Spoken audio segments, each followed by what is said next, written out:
இதான் பேரு. நீங்க பாட்டுக்கு அதிர்ஷ்டம் தான் மீட் பண்ணலாம்னு சொல்லிட்டு போயிட்டீங்க. எனக்கு அதிர்ஷ்டம் ரொம்ப கம்மிங்க.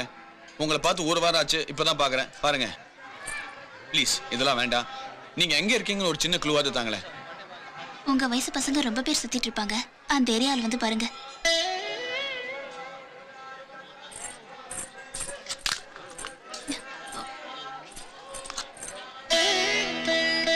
அட்ரஸும் தர மாட்டீங்க, அரைமுடி தேங்காய் கூட தர மாட்டீங்க. போயிட்டு வாங்க, நானே வச்சுக்கிறேன். இதை வச்சுக்கிட்டு என்ன பண்ண போறீங்க? ஏதோ பண்றேன்.